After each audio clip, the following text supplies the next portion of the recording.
The following is a presentation of KSL Sports.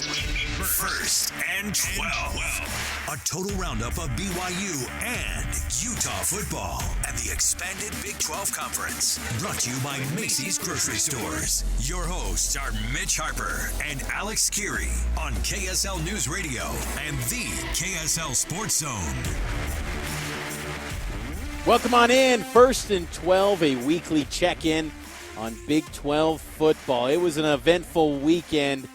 So much to unpack as always in this league. Mitch Harper, Alex Kirry with you here on KSL News Radio and the KSL Sports Zone, and sponsored by Macy's.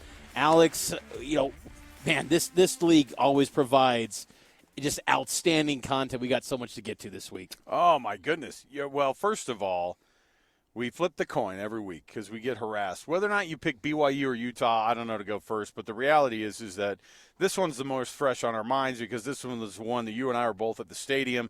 So let's kick things off here with our BYU game reaction. Let's jump in right here. The BYU Breakdown. All right, there you go. Yes, Mitch, you mentioned it. This program brought to you by Macy's Grocery Store. Get the freshest fruits and vegetables from local farms and your local favorite brands. Macy's Happy Shopping. It was BYU yesterday moving to 6-0. Mitch, I didn't know what to expect after a bye week, and everybody was wondering about it. And, in fact, Kalani Sitake, you'll be able to hear later on in the program, I think was harassing you personally about going at this team because, my goodness, I mean, maybe not you guys personally, but, a lot of people were wondering if we were going to come out of this bye week flat. You do wonder what's going to go on. And, frankly, there's a version of this, Mitch, that happens with every team, especially when you haven't seen them play for 13 days. You go, are they the real deal? Was 5-0 a fluke? And certainly there were the people who were wondering if all of what was going on with BYU football was a fluke. And I'll tell you, these games have been some of the weirdest ways to get dominant wins. And yesterday's 41-19 win over Arizona was another crazy defensive showing by Jay Hill's guys. 4 takeaways that lead to 24 points. That, to me, was the biggest part of the game, especially those first 2 defensive series right out of the gate. The first play in the second half of Arizona with Jacob Robinson popping that thing up into the air and getting the interception.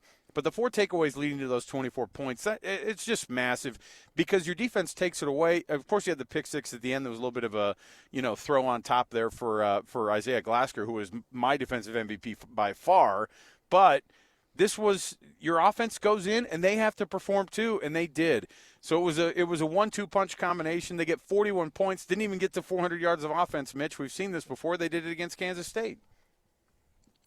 This was the most complete performance I think BYU's had this season, and I think it really validated that this is a good football team because even coming out of the Baylor game, I felt, well, how good are they? Because they let Baylor get back in it a couple weeks back.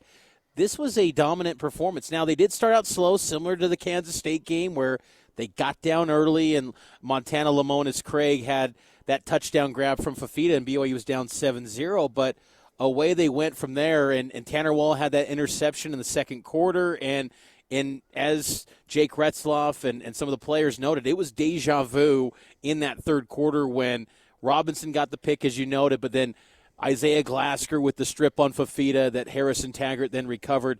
I just think that this was a validating moment for BYU that they might not just be the strength of record number 1 team. They're probably the best team in the Big 12 right now. And that's probably a little bit of a tease to our Big 12 power rankings coming up. But BYU is not only in the mix for the Big 12 title race, but they're in a position now, Alex, where with how this schedule is shaking out for BYU moving forward, when you play the schedule game, I think at a minimum it's a double-digit win season now in front of this BYU team. That was a dominant performance yesterday against Arizona. Well, me, like so many other people that I know who live in the land of, you just got to get to bowl eligibility. They got to bowl eligibility yesterday. Even if they go 0-6 the rest of the way, Mitch, you'll still be able to go check them out in Shreveport. No, the reality is you could not have picked something like this to happen, I don't think. Now, again, BYU goes, no, we knew we had this special of a team. But the reality is once you get out on the field, you don't know how that ball's going to bounce. And also, Here's why to me, it was also a complete performance, and I agree with you, what you said. It was also because the run game didn't just get back on track. You got a couple of guys who are healthy, but you didn't have to run the ball that much. I mean, BYU ran 60 offensive plays to, I think it was like 87 for Arizona. BYU averaged 6.5 yards per play attempt. Super efficient. Now, they ran the ball 27 times for 147 yards. You had over 5.5 yards a carry by L.J. Martin. You had 7 yards per carry from Hinkley Rapati. And those are the types of numbers that you look at and you go, okay, there's the difference, right? We were waiting for a performance like that, but all you got was a very, very efficient, super balanced, 218 yards, 2 touchdowns. More importantly, 0 interceptions for Jake Retzlaff, and then the 147 yards on the ground. I think that 250 and 150 type of a model is exactly where you want to be, and they were a couple yards short of it. But my goodness, you scored 41 points at home this week, and 2 weeks ago, or the last time you were at home, you were taking on Kansas State. You scored 38 points that night. I mean, look, they get into their home stadium and they put it on. They have figured it out, and they definitely have the best wins of all the teams right now. They're 6-0. They are 3-0 in conference play, obviously. And that, I mean, this is a team who has everything out in front of them, and you could say whatever you want and go, they're overrated. Whatever you want.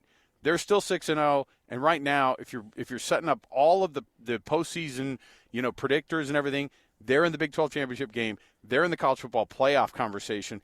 They're the 4th seed in a lot of these projections already. And what else are you going to do? They're undefeated. They're undefeated in both conference and in their overall record. So that's all you can do is make those projections that way.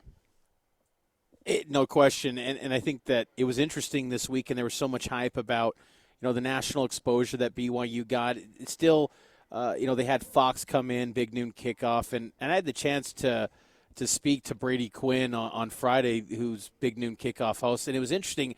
On Friday, he said, and I hadn't put much thought into this, but he compared BYU's start. This was on Friday before this game got played, to TCU's run in 2022, where it just seemed like out of nowhere, this perfect storm developed for TCU. And you start to wonder now, after what took place on Saturday against Arizona, is that what we're witnessing here, where BYU, if you stack them up against the Georgias, you stack them up against Texas, yeah, they're incredibly flawed compared to that.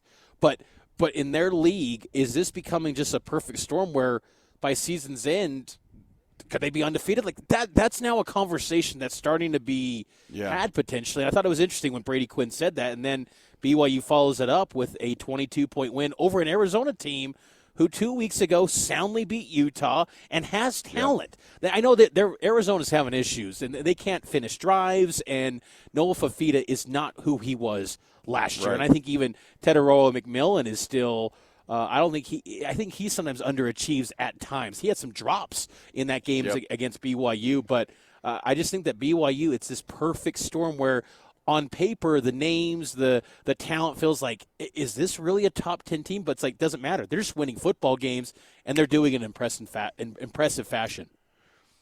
When you say Bruce Mitchell's name about 5 times in our postgame, which we did, the third, maybe even 4th string, center at this point, South Summit High School's own, I mean, it just shows you the type of depth that BYU has compared to even just last year. Not just at the offensive line position, but you're seeing names that are being called on the defense that you go, I think people were waiting for maybe a couple years before those guys developed, and yet they're already developing right before your eyes. So BYU's big win, we've got a lot still to talk about with that and much more later on in the program. You're going to be able to hear Kalani Sitake, his post-game comments. When we return to the program, segment number 2, we're going to jump into Kyle Whittingham and the Utah Utes, who are on the flip side of this, now losers of 2 straight. And really, it is just one of those question mark moments for this program. What do you do now? What is the Cam Rising situation? Coach Kyle Whittingham next we will be listening to right here. It's all brought to you by the folks at Macy's. Get the freshest fruits and vegetables from local farms and your favorite local brands. Macy's Happy Shopping. Mitch, Harper, Alex, Kirry. It is 97.5 the KSL Sports Zone and KSL News Radio. Happy Sunday.